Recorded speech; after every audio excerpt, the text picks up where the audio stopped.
Hello दोस्तों, आज की कहानी बेहद रोमांटिक है। कहानी का फुल मजा लेने के लिए प्लीज लास्ट तक बने रहें। भाभी बाथरूम में नहाने चली गई। वो नहाकर निकली तो केवल एक तौलिया लपेटकर बाहर निकली थी और बोली, मैं कपड़े चेंज करती हूँ, तुम भी नहा लो। जब मैं नहाकर निकला तब भाभी ने रेड कलर की साड़ी पहन रखी थी और दुल्हन बनकर सजने संवरने लगी थी।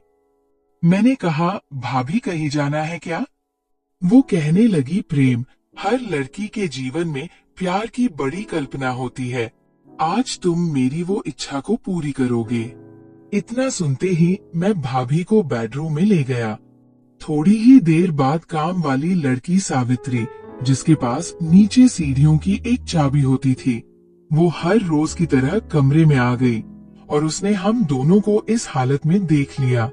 वो हमें देखकर फौरन बाहर निकल गई और किचन में काम करने लगी, लेकिन जाते हुए कमरे से सारे बर्तन ले गई।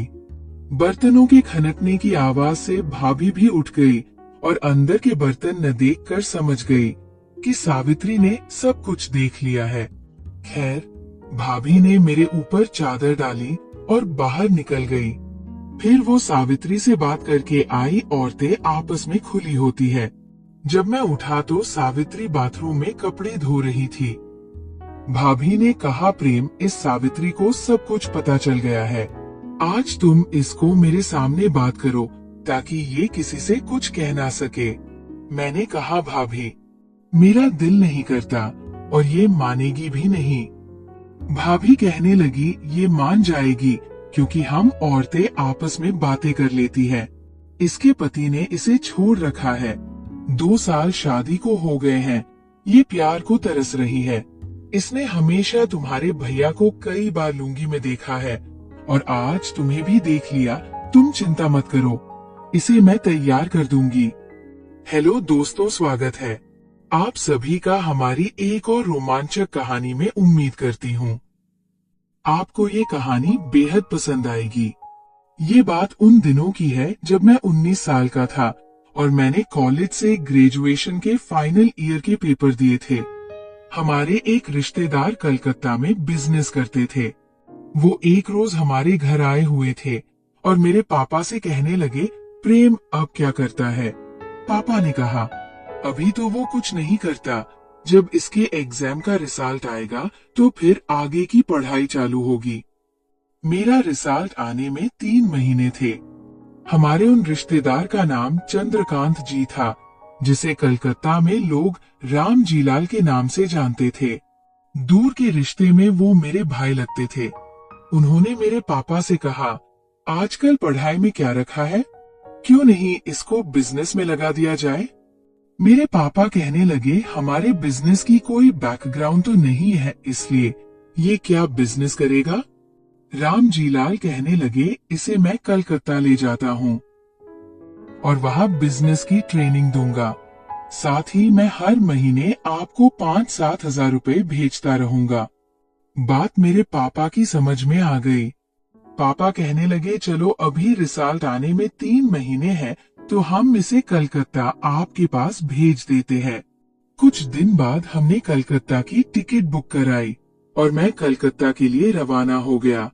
कलकत्ता पहुंचने के बाद मुझे पता चला कि राम जीलाल के घर केवल उनकी बीवी और वो ही थे।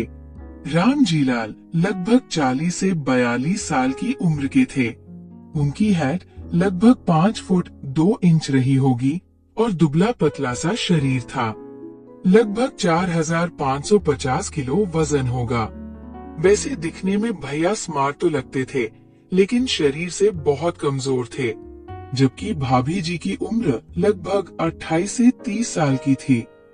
जब मैंने पहली बार भाभी जी को देखा तो मैं उन्हें भैया की बेटी समझ बैठा था, लेकिन बाद में पता लगा कि वो उनकी बीवी है। उनकी शादी को लगभग 7 साल हो चुके थे और उनकी कोई संतान भी नहीं थी। चंद्र भैया की पहली बीवी जो गांव से ही थी, उनका देहांत हो गया था। राम जीलाल ने दूसरी शादी कर ली थी। उनकी दूसरी बीवी, जिसका नाम रामती था, वो कलकत्ता से एक बंगाली परिवार से थी। जब मैंने पहली बार भाभी जी को देखा तो लगा कि वो एक कॉलेज में पढ़ने वाली लड़की है। वो हमेशा घर पर स्कर्ट और टॉप ही पहनती थी। भाभी जी का एकदम गोरा रंग और भरा हुआ बदन था। उनकी हाइट भी लगभग 5 फीट 3 इंच थी। बहुत ही सुंदर गोल चेहरा, सुंदर बड़ी बड़ी आंखें थीं। कलकत्ता में उन्होंने जो मकान किराए पर लिया हुआ था वो 2 कमरों का एक सेट था, जो एक बहुत बड़ी कोठी के ऊपर था। उसकी सीढ़ियां कोठी के एक बहुत बड़े हॉल के अंदर से होती हुई ऊपर जाती थी। उन 2 कमरों में एक कमरा बड़ा था, जिसके फर्श के ऊपर एक कोने में जमीन पर बेड साइज का मोटा गद्दा लगा हुआ था और उसके ऊपर बहुत बड़ी मच्छरदानी लगी हुई थी, जिसे दिन में ऊपर कर देते थे। दूसरा कमरा बहुत ही छोटा था, जिसमें एक आदमी सो सकता था, लेकिन उसमें पंखा नहीं लगा हुआ था। उस सेट के साथ ही एक किचन, एक बाथरूम था। क्योंकि छोटे कमरे में पंखा नहीं था, इसलिए हम तीनों को उस एक ही गद्दे पर सोना था। जिस दिन मैं कलकत्ता पहुंचा, उस दिन कुछ औपचारिक बातें हो पाई और मैं दोपहर का खाना खाकर उसी गद्दे पर सो गया था। राम जीलाल का ट्यूबवेल के पाइप और उसके पार्ट सप्लाई करने का बिजनेस था। वो पहले यूपी और बिहार में ऑर्डर बुक करके आते थे और बाद में माल तैयार करवाकर, पैक करवाकर उसे ट्रांसपोर्ट से भेजते थे। उनका बिजनेस कोई बहुत अच्छा बिजनेस नहीं चल रहा था। बस घर में खाना पीना और रहना सहना ठीक तरह से हो जाता था। ऑफिस के नाम पर उस बड़े कमरे में ही एक कोने में एक मेज के ऊपर एक छोटा सा टाइपराइटर रखा था, जिसके ऊपर वो कुछ टाइप कर लेते थे। कुछ फाइलें और फर्म के लेटर हेड्स रखे थे। अधिकतर काम लेटर्स लिखने, बिल भेजने और जो पेमेंट के रूप में चेक आते थे वे खाते में जमा करवाने का था, जो भैया ने मुझे समझा दिया था। भैया का कलकत्ता में काफी रसूख था। राम जीलाल बहुत ज्यादा पढ़े लिखे भी नहीं थे और उनको अंग्रेजी नहीं आती थी, जिसमें वो मेरी मदद लेते थे। राम जीलाल घर पर बहुत कम रहते थे और अधिकतर बाहर मार्केट में ही अपना सारा दिन बिताते थे। पहले दिन जब हम रात को सोने लगे तो मुझे दीवार की तरफ सोने को बोला गया। बीच में राम जीलाल सो गए और उनके साथ भाभी जी सो गई। उस गद्दे के ऊपर एक बहुत बड़ी मच्छरदानी लगी थी और रात को कमरे में 0 पावर का एक कोने में टेबल लैंप जलता रहता था, जिससे अंधेरा तो नहीं लगता था, लेकिन कुछ साफ भी नहीं दिखाई देता था। पहले दिन क्योंकि मैं थका हुआ था, मुझे दोबारा फिर लेटते ही नींद आ गई। रात को लगभग मेरी 2 बजे आँख खुली, तब मैंने देखा चंद्र भैया लुंगी और बनियान पहनकर पेट के बल उल्टे सोए हुए थे। वो दोनों पूरी तरह से नींद में थे। भैया रात को सोते वक्त तंबाकू का पान खाकर गहरी नींद में सो जाते थे। वैसे भी वो दिन भर की भाग दौड़ में थक जाते थे। कुछ देर में देखता रहा, फिर थोड़ा और ऊपर उठकर देखा तो भाभी सो रही थी। बहुत साफ तो सब कुछ नजर नहीं आ रहा था, लेकिन भाभी गोरी इतनी थी कि थोड़ी देर देखने पर सब दिखाई देने लगा था। मेरे मन में तरह तरह के सवाल आते रहे। कभी सोचता कि बेचारी को पता नहीं है, ढक दूं, कभी सोचता मौका है, प्यार करता रहूं, लेकिन मैं कोई रिस्क नहीं लेना चाहता था। उसके बाद मैं उठकर मच्छरदानी से बाहर निकला और कमरा खोलकर बाथरूम में गया। जब मैं आया तो भाभी वैसे ही लेटी हुई थी। मुझसे रहा नहीं गया। जिस दिन मैं वहां गया था तो दूसरे दिन से ही उन दोनों मियाँ बीवी ने मुझसे वो इस प्रकार की हंसी मजाक करने शुरू कर दिए थे। राम जीलाल द्वारा बातों में वो शब्दों का खूब प्रयोग किया जाता था। हम तीनों बैठकर अक्सर प्यार की बातें करते थे। पहले तो मुझे शर्म आई, फिर मैं भी उनके साथ हंसी मजाक और जोक्स करने लगा था। अगले दिन इतवार था। सुबह ही हम नहा धोकर तैयार हो गए और तीनों ने एक टैक्सी की और कलकत्ता घूमने के लिए निकल पड़े। भाभी ने साड़ी पहनी थी, जिसमें वो बला की सुंदर लग रही थी।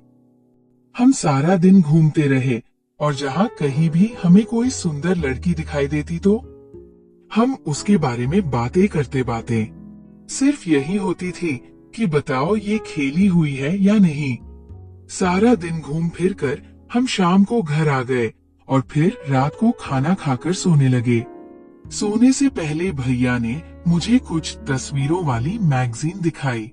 उनके पास एक ताश की गट्टी थी जिसके हर पत्ते पर आदमी और औरत के फोटो प्रिंट हुए थे, और भी उन्होंने बहुत सा ऐसा मटेरियल दिखाया जिसमें फिल्मों जैसे फोटो थे।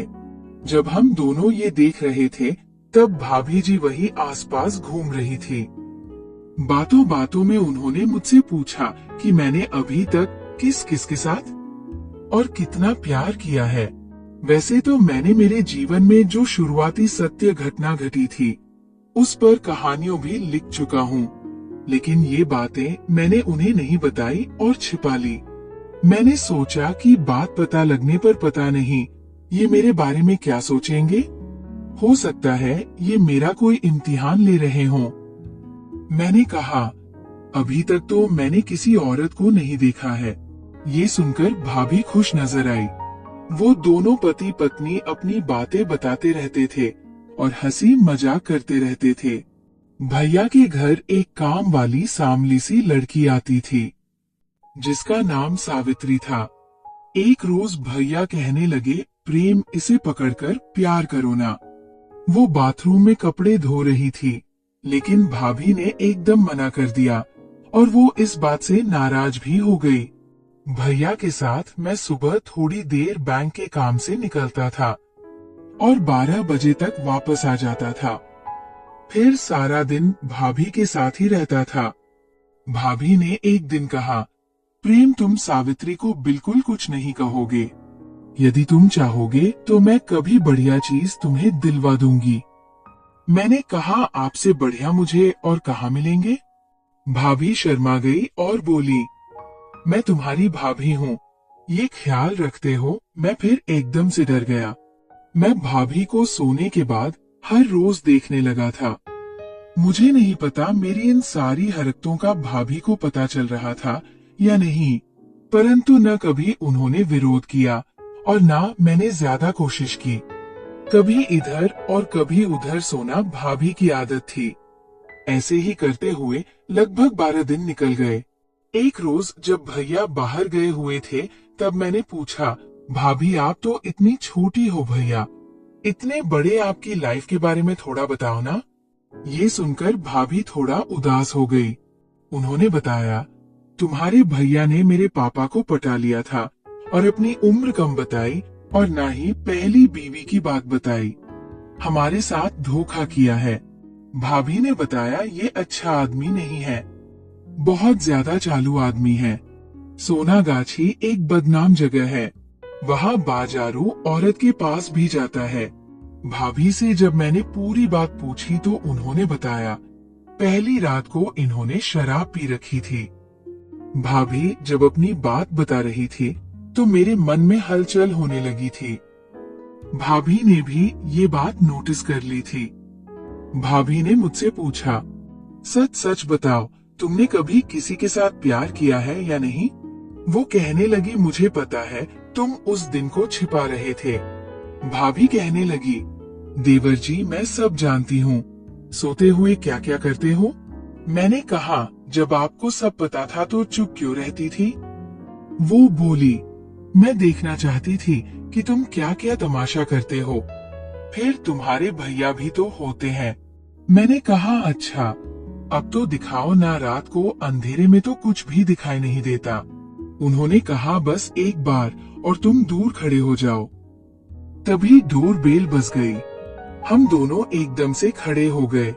मैं बाथरूम में चला गया और भाभी नीचे सीढ़ियों पर दरवाजा खोलने चली गई। उस दिन भैया जल्दी 5 बजे ही आ गए थे। मैं कुछ देर बाद बाहर निकला। मैं बाहर आया तो पता चला कि भैया रात 10 बजे की ट्रेन से फैजाबाद जा रहे हैं। उन्होंने बताया कि वो टिकट लेकर आए हैं और कुछ ऑर्डर बुक करने हैं। कुछ माल की कंप्लेंट है, उन्हें देखना है। भाभी जी उनके जाने की तैयारी करने लगी। भैया ने मुझसे कहा मुझे 10 से 15 दिन लग जाएंगे, तब तक तुम अपनी भाभी का ख्याल रखना। उन्होंने बताया कि जब तुम नहीं थे तो भाभी के पास मकान मालिक की एक 12वीं क्लास में पढ़ने वाली लड़की सोती थी। अब तुम हो तो उसकी कोई जरूरत नहीं है। मैं मन ही मन बहुत खुश हो रहा था कि भगवान ने तो लॉटरी ही निकाल दी। हमने 10 बजे खाना खाया और भैया 10:30 बजे टैक्सी में अपना सामान लेकर निकल गए। जाते वक्त भाभी ने थोड़ा उदास होने का नाटक किया।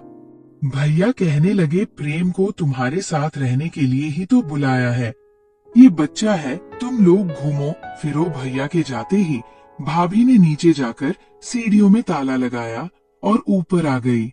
थोड़ी उदास तो लग रही थी। वो कहने लगी थोड़ा सब्र करो, मुझे नहाने दो, पसीना आ रहा है और तुम भी नहा लो। भाभी बाथरूम में नहाने चली गई। वे नहाकर निकली तो केवल बड़ा तौलिया लपेटकर बाहर निकली और बोली मैं कपड़े चेंज करती हूँ, तुम भी नहा लो। जब मैं नहाकर निकला तो भाभी ने रेड कलर की साड़ी पहन रखी थी और दुल्हन बनकर सजने संवरने लगी थी। मैंने कहा भाभी कहीं जाना है क्या? भाभी कहने लगी प्रेम, हर लड़की के जीवन में प्यार की बड़ी कल्पना होती है, आज तुम मेरी उस इच्छा को पूरी करोगे। इतना सुनते ही मैं भाभी को बेडरूम में ले गया।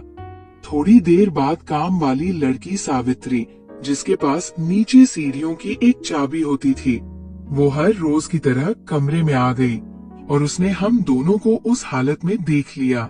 वो हमें देखकर फौरन बाहर निकल गई और किचन में काम करने लगी, लेकिन जाते हुए कमरे से सारे बर्तन उठाकर ले गई।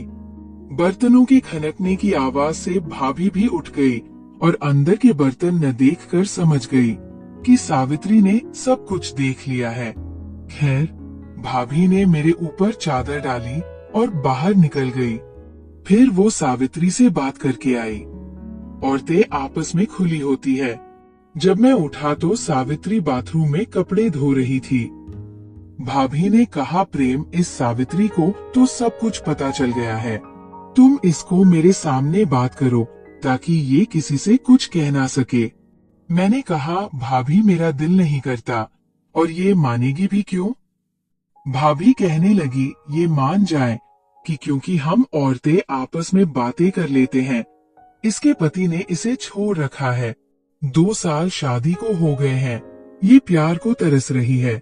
इसने हमेशा तुम्हारे भैया को कई बार लूंगी में देखा है, आज इसने तुम्हें भी देख लिया। तुम चिंता मत करो, इसे मैं तैयार कर दूंगी। मैंने कहा पहले इसे नहाने को कहना है। भाभी बोली ठीक है, जब दोपहर को आएगी तो मैं इसे तैयार कर दूंगी। मैं थोड़ी देर के लिए नीचे घूमने बाहर चला गया। भाभी ने पीछे से सावित्री को तैयार कर लिया और जब मैं घर आया तो वो बाथरूम में नहा रही थी। भाभी कहने लगी इसको मैंने अभी मना लिया है, तुम तैयार हो जाओ। थोड़ी देर में सावित्री शैम्पू आदि से नहाकर बाहर आई। सांवली होने के बाद भी गजब की सुंदर लग रही थी। उसने भाभी को दी हुई उनकी एक छोटी सी स्कर्ट पहन रखी थी। वो कमरे में आ गई। उसने क्रीम आदि लगाकर और खुशबू उठा रखी थी। भाभी कभी अंदर आ रही थी और कभी किचन में जा रही थी और ये सब देख रही थी। उन्हें फिक्र नहीं रही कि सावित्री अब कहीं हमारी बात करेगी। एक रोज मैंने भाभी से कहा, भाभी एक रोज जब भैया के कहने पर मैं सावित्री को पकड़ने चला था, तब आपने कहा था मैं तुम्हें कोई बढ़िया सी चीज दिलवाऊंगी, वो कौन है? भाभी ने कहा जब तुम नहीं थे तब मेरे पास मकान मालिक की एक 12वीं क्लास में पढ़ने वाली लड़की सोती थी। वो हमारी सारी मैगजीन देखती रहती है। वो मुझसे बहुत खुली हुई है। तुम्हारे भैया की उस पर नजर है, लेकिन वो उनको लिफ्ट नहीं देती क्योंकि वो जानती है तुम्हारे भैया किस टाइप के हैं। उसका नाम शिवानी है और एकदम अच्छी है। भाभी ने इशारा किया कि वो साथ वाले कमरे में ही सोती है। दरअसल हमारे कमरे में एक दरवाजा बंद रहता था। वो कमरा मकान मालिक के पास था और उसमें शिवानी सोती थी। दोस्तों में कलकत्ता में भैया के घर 3 महीने रहा। भैया आते जाते रहते थे और एक आध हफ्ता रुक कर जाते थे। मेरे कलकत्ता से जाने के बाद पता चला कि भाभी ने एक बच्चे को जन्म दिया है और वो माँ बन गई है। तो दोस्तों, ये थी आज की कहानी। आपकी क्या राय है? इस कहानी पर हमें कमेंट में जरूर बताएं। वीडियो अच्छी लगे तो लाइक करें, शेयर करें, सब्सक्राइब करें। धन्यवाद।